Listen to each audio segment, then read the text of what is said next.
Bum bum bum. Bum bum bum. Oh, bum bum bum bum. Hey everybody, come on in here. You know, yesterday I was so excited to tell you about my visit with the president that I forgot to do the simultaneous sip. Did anybody notice? I'll bet you did. But I'm not going to forget today. Today I'm on the ball, despite not having enough coffee yet. You've been begging me to talk about Q, and so I will. And shall we drink to the simultaneous sip? Join me.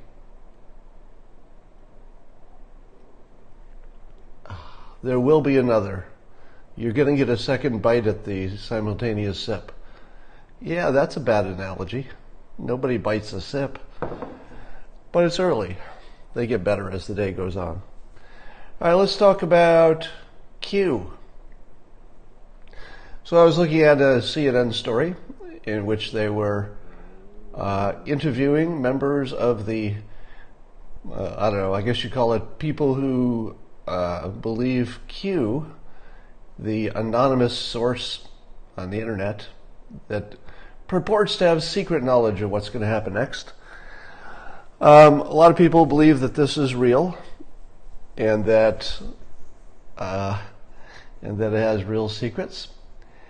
And of course, the folks who are anti-Trump have painted those people as fringe nutcases. Let me tell you my opinion. First part of the opinion, Q is not real. Let me say that as clearly as I can. Q is not real. It's not even slightly real. It's not potentially real. It's not maybe in a distant, small way it could be real. There isn't really any chance it's real. And if you've watched me for a while, I think you know that I like to talk in percentages, not yes or no. Because most things are not completely true or completely false. Most things are spun, so there's a little bit of truth and a little bit of false. Q is 100% not true. And that's sort of put a gun to my head. You know, let's say you said to me, I'll give you $100 or you'll be killed if you're wrong. Would you take that bet that Q is not real? Yes, because it's a free $100. All right. So I hope I haven't overstated this. Q is not real. But I'll tell you what it does do. Well, first of all, it's entertaining, like horoscopes and stuff. So if somebody wants to, consume it for entertainment, why not? However, I'm watching these Q devotees attending Trump rallies, and let me ask you this. Who do you think the media is going to interview? If 30,000 Trump supporters go to a rally and 20 of them have signs that say Q, who is the media going to interview? Will they interview the 29,000 blah, blah, blah people who are not Q? Probably not. They're going to talk to the people with the signs. And when they're done, what will they have successfully done? They will have successfully made all Trump supporters look like nuts. So if you want to believe in Q and it's fun and you like consuming it, I'm not going to tell you not to. I mean, it's your life. You can find entertainment in any legal way you would like. But if you want to make Trump supporters look like a bunch of idiots, put on your Q shirt and go to the rally. If you want to hurt your candidate, that's a great way to do it. Just saying. If you want to do the worst possible thing for your own candidate, the person you support, put on your frickin' Q shirt, go to the rally, make sure you talk to CNN. so they can make sure that all Trump supporters look like frickin' idiots. So that's happened. I'm trying to control my opinion on this a little bit because let me say this in a more personal way. The Q people make me look like an idiot just because, I say good things about the president, and that kind of, in most people's minds, that puts me on the same team as the Q people. I don't like that. I don't like being on the Q team. So do what you want to do, guys. Go wild, but maybe do it a little quieter because it's not helping the brand. The brand is definitely taking a hit with the Q stuff. All right, let's talk about your favorite topic that gets people to leave all the time. Some of you saw I talked to my buddy Hawk Newsom, who's doing a love march right now, not a Black Lives Matter march, but a march for love, the Agape March. And I talked to him yesterday afternoon on Periscope. Now, he said a couple of provocative things which require some comment. He said the following. Number one, he said that there are a large number of racists who are Republican Trump supporters. And many people pushed back and said, no, don't call us racists. Well, I think you have to look at exactly what he said. Exactly what he said is that there are a large number of them. Not a large percentage. He didn't say that. He said there are a large number of them. Is that false? What would you call a large number of racists? If there's 63 million Republican voters, would you say that 1 million might be adequately called racist? I would. If you took 63 million Americans, no matter how you sliced it, you could pick them randomly. They could be Democrats, they could be Republicans. But wouldn't it be true that if you pick 63 million Americans, you'd get 1 million racists? Wouldn't you? I can't imagine not. In fact, if you picked, any group, it could be even an ethnic group. If you picked Asians, blacks, Hispanics, and you had enough of them, wouldn't there be a large number of racists in the group? That's just a law of large numbers. And if you've got 1 million racists, that's way too many. Now, I'm just making that number up for example. So if you are African American and you say that 63 million people has a large number of racists, well, large is sort of an opinion about what is large, right?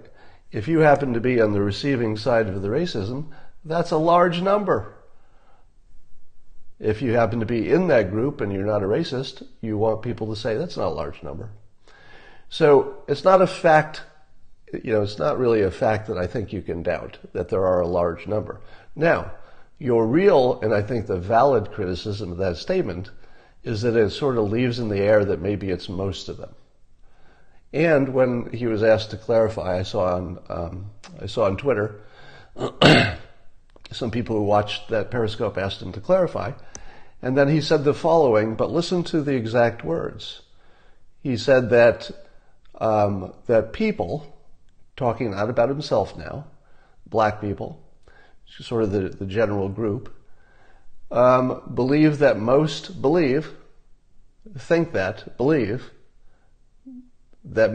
Republicans are racists. Is that true? Now remember, that's not a claim of fact. Well, it's a claim of fact about what people believe. It's not a claim of fact about what people are. I would say that's also probably true. I would say the majority of Black Lives Matter think that most Republicans are racist, wouldn't you say? But it is also fair, and fact check me on this, wouldn't you say that 100% of Republicans, or something like it, believes that everybody in Black Lives Matter is a racist? At least just the African American group. Fact check me on this. Would Republicans say that nearly 100% of Black Lives Matter are racists? Now, I'm not saying they are, because I don't want to fall into the same category as Hawk just did. The problem that Hawk has and that you have is the same frickin' problem, is that you're pretty sure the other side is almost completely racist. Now, keep in mind that my domain is persuasion and psychology and what we think about the world. I don't deal in the fact-based world. The reason I don't deal in the fact-based world, at least not exclusively, everybody does to some extent, but not exclusively, is that we don't make our decisions based on that. So when I talk to Hawk and he says there's a belief, that's not a claim of fact. There's a belief that most Republicans are racist. That's just true. They do believe that. It's not a claim of fact about what the Republicans are. It's a statement about the believers. So keep your perspective. When they say we're a bunch of believers who believe that Republicans are racist, it's just Q. What's the difference? Q is a bunch of people who believe something that isn't true. Do I hate Q? I do not. I just think they're making a branding mistake. They're people who are having some fun with something that's not terribly important. You know, whether you believe Q or not, it's not terribly important. Likewise, what is Black Lives Matter's biggest problem? Their biggest problem is that they have somehow convinced 100% of Republicans, and I think it is 100%, I think it's 100%, that Black Lives Matter themselves are 100% racist. Again, not a claim of fact, because I can't read people's minds. I don't know what anybody in Black Lives Matter is thinking. I don't know what anybody's thinking. I'm just giving you my impression of the world, that you have two groups who are pretty sure that the other group is mostly racists. If you can't get past that, then you can't do anything.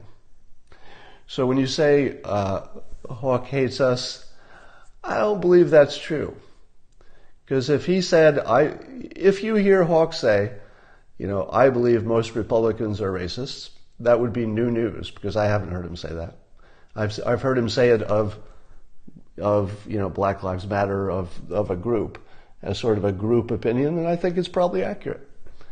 So I think you need to at least deal on the, a little bit more level of accuracy.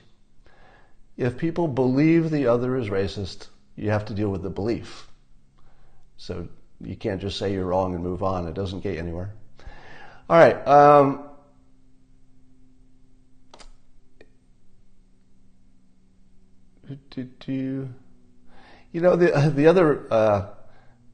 The other observation I had, I talked about on that Periscope how I've lost 3 careers to racism. And who was it who was a racist against me? So you know my story. I lost my career in the banking because I was a white male, and they said, we're not going to promote any white males. For those of you who are new, they said that directly to me. My bosses did. So my bosses called me in the office and said, we can't promote any more white males because we don't have enough diversity in senior management, and we'll never get there if we keep promoting white males. So I quit. I lost that career to racism. I went to the phone company, got on the management track, looked like I was going somewhere, and my boss called me in again in a repeat of the first situation and said, we got caught having not enough diversity in senior management. We can never promote you because you're white and you're male. I became the Dilbert guy, so I did fine. Dilbert worked out, obviously. I started a Dilbert TV show on the UPN network. In our second season, which would have been sort of a critical one for growing or going away, UPN decided to become the African American network and to create programming that was largely African American actors and targeting that segment of the community. Now, I'm all in favor of every community having any kind of entertainment they want, but since I happen to be on that network already, I no longer fit. So I lost a TV career to racism. Now, I've been discriminated on 3 separate careers that were ruined, absolutely ruined, by racism. Who was it who discriminated against me? Here's your trick question. You just heard my story. I swear to God, every bit of that's true. Who discriminated against me? Rich white guys. It wasn't even women. It was rich white men discriminated against me. Why did they do that? To make their own asses safer. So when, Hawk or anybody else says, hey, bunch of, white men discriminating, blah, blah, blah, I say to myself, hell yeah, they discriminated against me.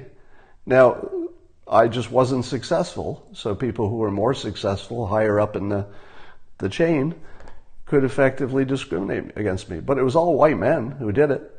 Now, I don't hate white men, because I happen to be one. I think we're pretty cool as a group. But I certainly was, three separate promising careers. And by the way, all three of these careers had a lot of potential. Being a senior vice president of a bank is an amazing job.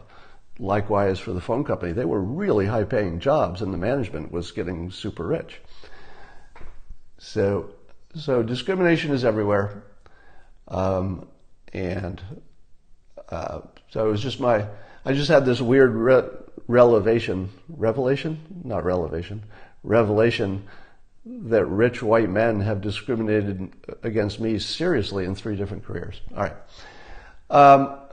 Did all of you see the tweet from President Trump saying that Don Lemon he didn't know if LeBron James or Don Lemon were the dumbest people, or Don Lemon was the dumbest person on TV.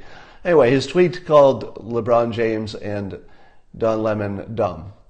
Now, you would say to yourself, this is the worst thing that a president could ever say, who is already being accused of racism, because by coincidence, both Don Lemon and LeBron James are African American. Now, the president closed his tweet by saying, I like Mike, a reference to Michael Jordan. Now, Michael Jordan, as you might know, also African American. So in his tweet, he said 2 African Americans were dumb, and that's an opinion a lot of you would probably agree with those particular individuals. But Michael Jordan is not. He likes Mike. So that was an interesting way to defend against the claim that the 2 characters were African American, therefore it's racist. Did that stop anybody? Did the fact that he added Michael Jordan he likes, did that stop anybody from claiming it was racist? Of course not. Of course not. It did not. But if anybody's new to why it is that Republicans like President Trump, part of it is because he's willing to say that, which is, I think people love the fact that he's willing to call anybody stupid. Now, have you ever heard President Trump call white people stupid? I'm pretty sure you have. Is it rare? No, it's not rare. Does it happen every frickin' day? Yes, practically.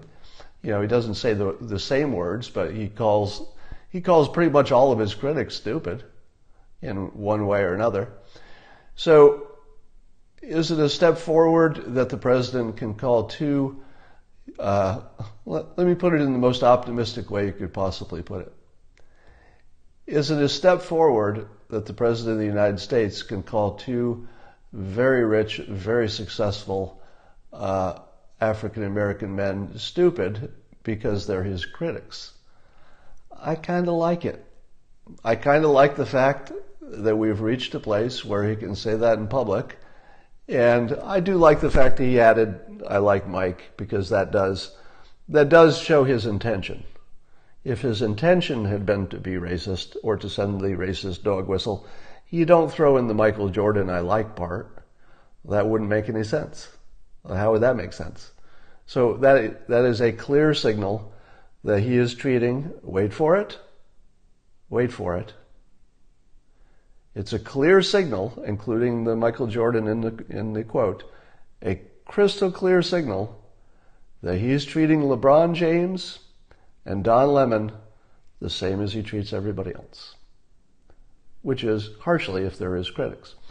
So then, of course, I saw that Melania said some good things about LeBron, because LeBron is doing some good things with some schools, funding, promoting some, I forget the details, but it's something that pretty much everybody agrees is good work. So we're happy about that. And Melania said that. So how does the enemy press report it? They say that Melania is taking sides against her husband. That's not what happened. That's not what happened. Because if you asked President Trump, this is an educated guess, I can't read his mind, but if you ask President Trump, do you think that LeBron is doing good work with the school that he's funding? I feel confident in saying he would say, yeah, I like that. That's good. That part is great. That's what Melania said. So here you have Melania agreeing with her husband, in all likelihood. As far as we know, they would agree. And it's reported as she's not agreeing because she just didn't take the bait to talk about the tweet. So that's your fake news for you. Very fake news. I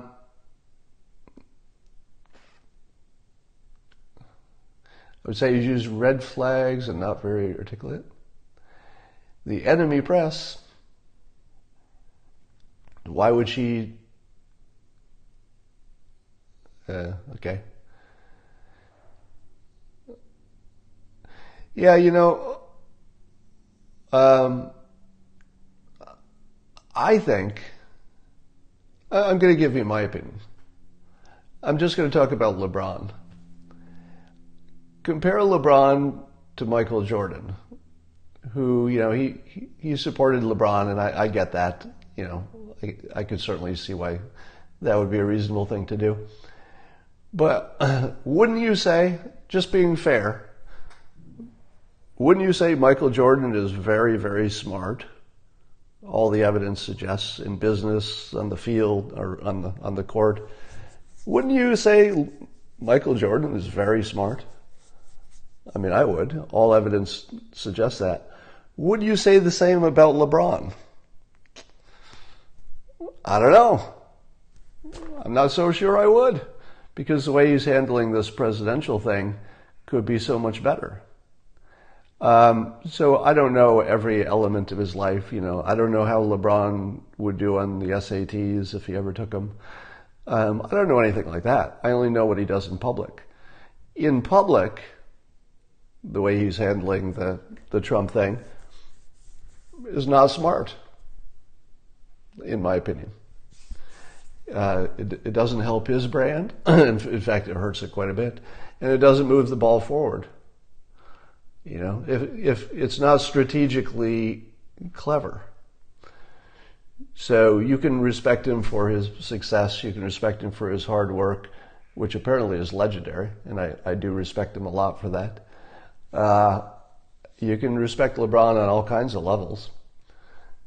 But in this particular domain, it doesn't look like his best move. He could have been a lot more productive, and still could be. Maybe he will be.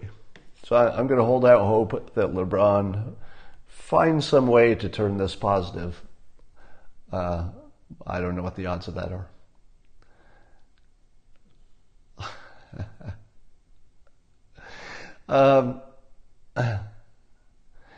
So, just summing up where we are, I would say that the odds, well, let me put it this way. If you're talking about people who are concerned about racism, let's say people on the left who would make it their biggest issue probably, their strategy right now is to call the people on the right racists and to brand them sort of all as racists. Is that a good strategy? Because it doesn't feel like a good strategy to me. It might have been. I think it was a good strategy when things were more objectively wrong. If the law is objectively discriminating, well, then you've got to go hard. But I think we've reached a point where some nuance and maybe some more attention on the details makes sense. And by the way, I remembered after talking to Hawk, I cut him off, and I forgot to circle back. He was making some specific suggestions about police that I think are actually just good suggestions.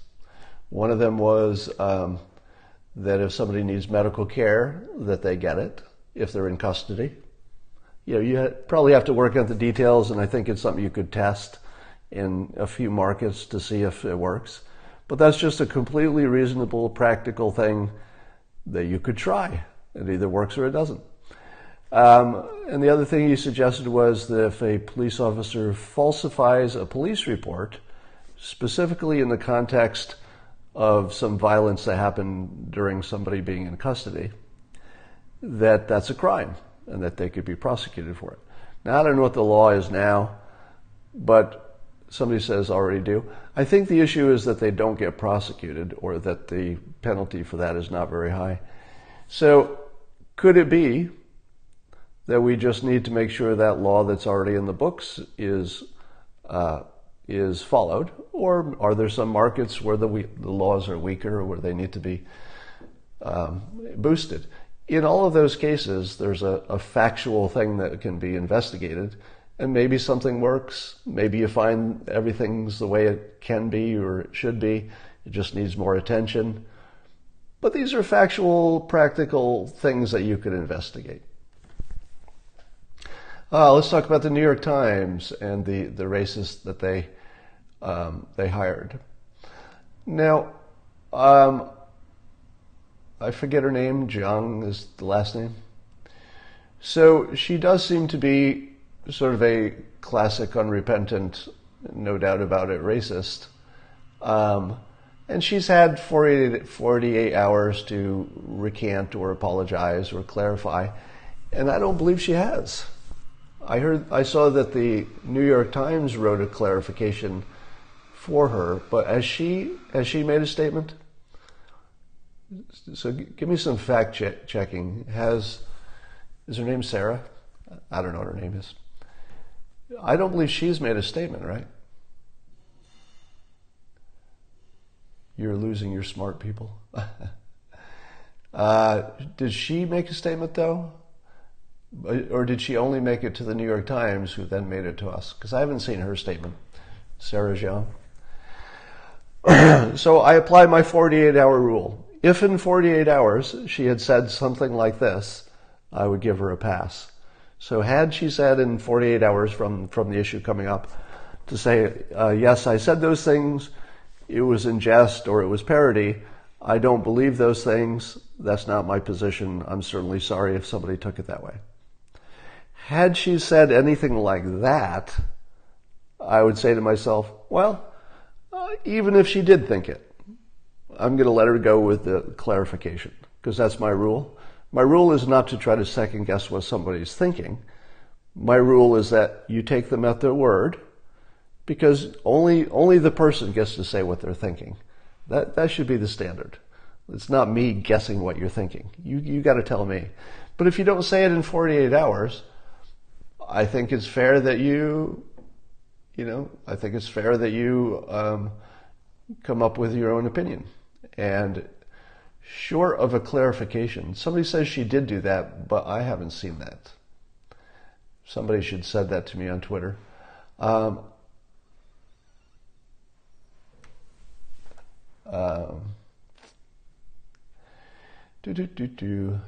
Pedophiles next. What about pedophiles? Oh, you think I'm going to support them? You'd be wrong. Yeah, she said the same thing for a year in speeches. Right. Yeah, she would not be very credible in changing that opinion. That's fair. But, I think people should get to change their opinions. She qualified the tweets.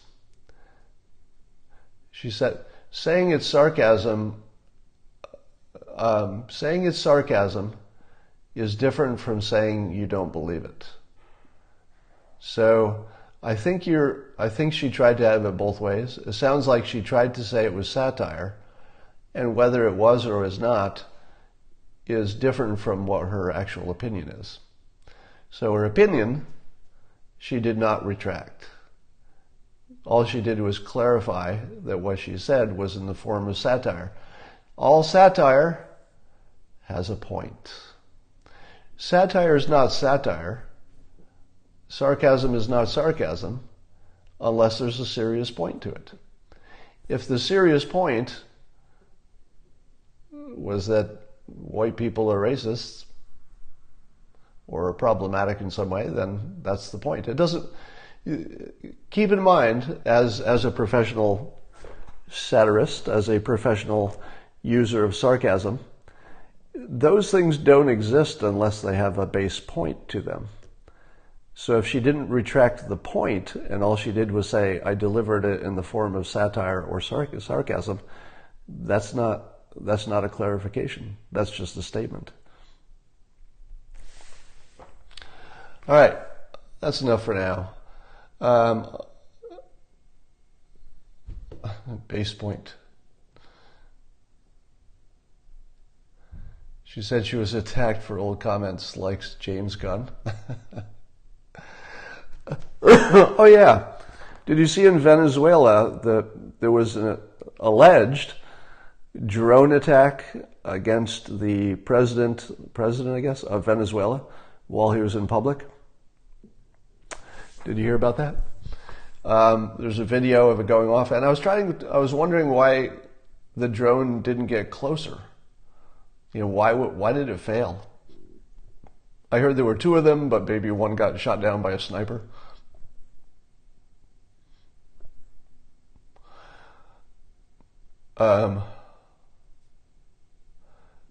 OMG, you're not even close. I'm not. Don't fall for the Jeong derangement syndrome. Yeah, so I don't know where that drone blew up. I didn't see it on the video, so it wasn't that close to the president. But it seems to me that when drones have their own guidance, it's game over. The problem with current drones is you have to be within controlling distance. So your controller, you have to be able to see it and have a signal. The drones that I'm worried about will be the fully autonomous ones. The drone you need to worry about is where they put the GPS coordinate in and they just send it and it's not controlled after that. Those drones are going to be a big problem. Every other kind of drone you could probably block, right? Because the way that they bring drones down now is they block the controlling signal. If you get rid of the controlling signal and just give it a GPS guidance, somebody's working on this. Somebody says those drones exist. I don't know if those drones exist commercially, do they? Can a regular consumer buy one of those, or is that just military? Your drone can do that. Oh my God, I didn't know that. And can those drones be brought down by the drone guns? All right, so it looks like I need to learn a bit more about drone defense and drones. But my guess is that those drones were probably controlled by a consumer. There's an FAA exclusion for consumer use. So consumers can't buy them. Okay. But when people say that you can jam them, what would you be jamming exactly? Oh, you jam you could jam the GPS signal, I suppose. But then if the drone already knew where it was going, I don't know. Couldn't the drone also tell where it was going by looking at the map? If you had, if your GPS drone was using the satellite to figure out where it was, and then they block the transmission from satellite to drone, but the drone also had like a Google satellite map in its memory, couldn't it match the terrain to the Google map and still find its way? Does that exist? Because again, if it doesn't, it will. Everything's done by GPS now, So some said it can check terrain. Well, whether it can or not, certainly it will. It feels like, a certainty that it could look at the roads and compare it to a map and know exactly where it was. That assumes a lot of AI. I don't think so. I don't think you need much artificial intelligence. All you're doing is matching patterns. So basically, somebody was saying facial recognition. If you took facial recognition software and just were looking at the ground instead of a face, couldn't you figure out where you're at? Just compare it to a map? I think you could. All right, I'm boring you. I'm going to go now.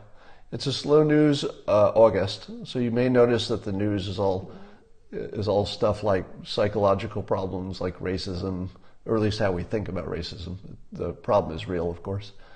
Starbucks is going to accept Bitcoin. Didn't know about that. That's a big deal. All right, I'll talk to all of you later.